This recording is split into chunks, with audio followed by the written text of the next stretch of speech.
So after the preview last week, I think many, including myself, were thinking that this would be a Yugiri-centered episode, like we'd get to see her backstory, and it actually ended up being a Sakura episode, and next week is clearly going to be one as well, now that she has amnesia, or maybe even remembered her past and doesn't know why she's currently here. So it's kind of interesting. It almost seems like maybe Tai and her are going to be the two characters who don't get a backstory just because they're fine the way they are. Like, Tai is supposed to just be this more comic relief character. We're not really supposed to know much about her. We're just going to make our own assumptions on why she's legendary, and maybe this Corazon is just going to be just like Corazon, who just somehow happened to get resurrected. I mean, I could tolerate that for sure, but I secretly was hoping that maybe we would get to see their backstory. But if it has to be like this, I think those are the two characters that it would be acceptable not knowing their backstory, just because they're great the way they are. But this episode was actually kind of interesting. Like, it was really funny. I was actually surprised by how good the comedy was, because based on how it was starting off, I actually thought this would be maybe more of a setup style episode. Like, I wasn't really sure the path I wanted to take, so when it actually started focusing more and more on Sakura, I was like, okay, where are we going with this? Because we're having some great comedy. I mean, we got the manager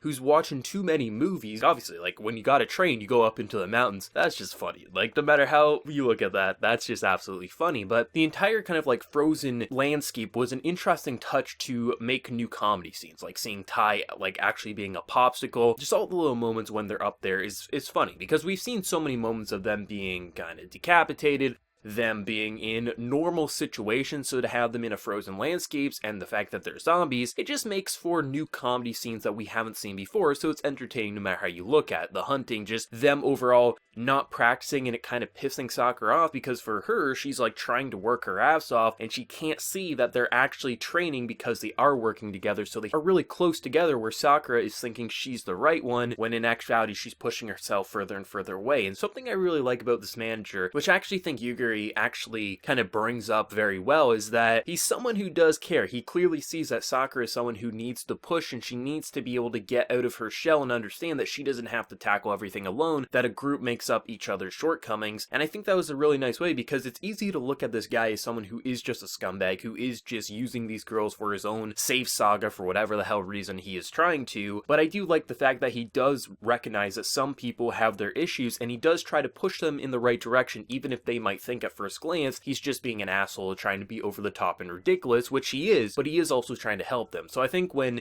we do get that slap and just the scene when he's drinking, I think it was nice. I think it was a nice way to really showcase once again that he does care. He does have his moments where he is going to try, and he also recognizes that sometimes he can't just forcefully say something, he has to let them discover it for themselves. So mixed together with all that comedy, there was a lot of funny stuff. I mean, the dog is like one of my favorite supporting characters, because it's so irrelevant, but it's hilarious to look at in the background. You have all these little moments when they're up kind of being frozen away, they're just hunting, they're goofing off, and then you got Sakura getting literally a play dead, and then just, holy hell, that shit was some of the funniest stuff in Zombieland Saga. I absolutely love it. But then you got that really drama focus with all the characters, like realizing like they're not getting mad at her, but they're confused as why she's so upset, because in her mind, she's thinking that they're goofing off, but really they are really skilled, because they are working together at other things, which brings them closer, so they're just well timed together because they know how each other kind of functions. And I think when you see her get hit by a car, it was very expected this time. Like, this time, Truck Sama did not come unexpected. It was mirroring that of the first episode, so you knew she was going to get hit, but I think it was supposed to be obvious. Like, they really did mirror the first episode when she did get hit, but I liked how when she does wake up, it's unexpected, because she's like, where am I? What's going on? She's remembering her past.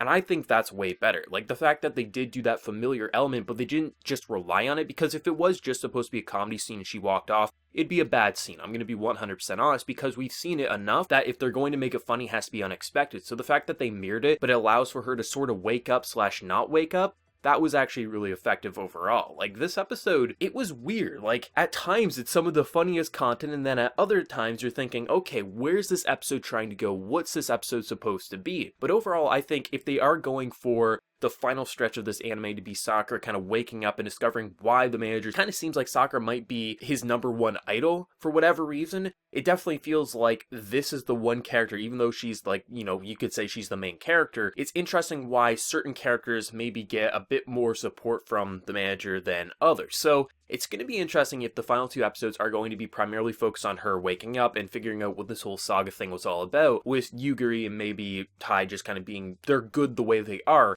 I think that would be acceptable. I really, really do. If they do decide to give them backstory, it's excellent. I'm not going to be complaining, but even though I thought they had to, I think I'm okay if this is the route they're gonna go. Overall though, facial reactions, the comedy was probably the star in the episode, and then also the kind of end scene. Overall though, I don't think this will be everyone's favorite episode unless they're just really, really loving the comedy. I especially did, but this was a good episode to set us up for the final 2, I think. I think it really does serve, like, when you're watching it, you're probably thinking, I'm not sure what the point of this episode is, but by the time it actually wraps up, you're feeling like this was actually a really good setup with some interesting character moments, some interesting bonding moments, and a whole lot of really funny comedy. I'm really excited to see where the series is going to go over its final 2 episodes. Let me know whatever you thought of the episode down in the comment section below. Did you love it? Did you hate your favorite moment? Whatever you're feeling, let me know, and be sure to like the video if you did enjoy, and also hit that subscribe button if you want to see more content from me in the future. So until next time, everyone, please take care and have a good one.